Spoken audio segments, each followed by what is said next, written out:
Looking for things that take 30 minutes and cost $30 or less, I'm going to be making a family tradition. It's Sloppy Joe's. My grandmother made it, my mother made it, and I fed it to all of my kids when they were growing up. So generally speaking, I make everything from scratch. I've taken most of my childhood memories and kind of elevated them and replaced, packaged things with natural foods. But this one, no matter how hard I try, this just tastes like home. And I have tried and tried, and this is just, I always go back to this one. So I've got the stove heating to medium heat. I'm going to put a little bit of olive oil in the beginning on the bottom just so the hamburger doesn't stick. And then I'm going to put the hamburger in here. We're just going to scramble this hamburger. Assembling all of the ingredients took me about 10 minutes, and I probably could have done it faster, but I was puttering about. And we're just going to cook this off. Break it up a little bit. Let that sit so it can cook. So I'm cooking this. I'm going to cook this until it's not quite done, we're almost there. I'm just about happy with this. And then the next thing I'm going to do is we've got one green pepper that we're going to put in here. And this is going to cook along with the hamburger. You don't want that to be sauteed or anything. You just want these to be these are one large onion. This happens to be 2 smaller onions, but about the same amount of green pepper to onions in here. And then I cook this all in with that hamburger and let everything cook up. The joy of this is getting those peppers and onions just cooked. You don't want to overcook them because they give this whole dish the texture, but you want them to be done. We'll let this go for about 5 minutes. Just going to cover that to get that cooking a little bit faster. Sometimes there's a lot of fat that comes out of this. You can strain that. That's just a little bit of water. There's not a lot of fat in this hamburger. The next ingredient that they always used was a can of tomato soup. And so I'm going to put this in. This is just Campbell's tomato soup. So the recipe calls for a half a bottle of ketchup. I have no idea what size, so I usually use about a cup. I've got a cup and a half here. I'm going to just put most of this in and then use this as I taste it. We've got a couple of tablespoons of apple cider vinegar. I think any vinegar has worked in the past. I've used them all, but the apple cider is my favorite in here. A couple of tablespoons of actual regular mustard for hamburgers, not anything fancy, just regular old mustard. And then we have 2 tablespoons of sugar.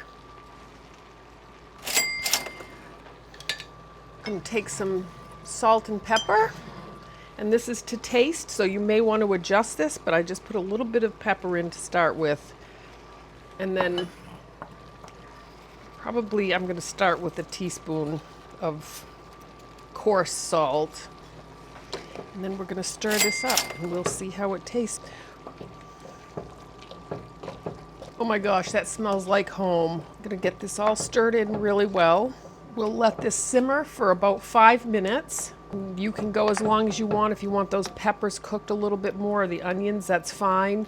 I am going to leave the top off of that and let it just kind of cook down. I have my oven heating at 350 degrees. We're almost done, believe it or not. Subscribe. That's the best you're getting. Okay, so this has been cooking for about 5 minutes, and I think I'm going to let this go I'm going to taste it first, and let's see how it's doing. That's home. Technically, at this point, this is basically done. I'm going to show you how to put it on the buns. I do have a very special way that we've always served this. We'll just let this go another 3 minutes and then I'll show you how to serve it. Okay, so this is basically done, and you can eat this now. You just get a hamburger bun. If you want to try my homemade burger buns, we've got a video for that. My favorite way to do this is to keep these in halves and take some of this and put it on each one of these buns. Oh my gosh, this looks delicious. Don't be skimpy.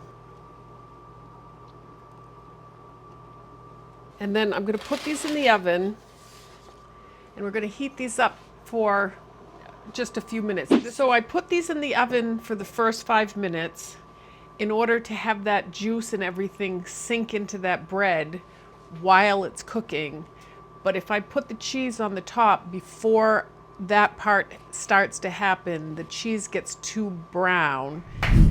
Okay, so these have been cooking for about 5 minutes. I'm going to take these out just for a moment and put a piece of cheddar cheese. My mother served these with American cheese. I did elevate that part to cheddar for most of the time.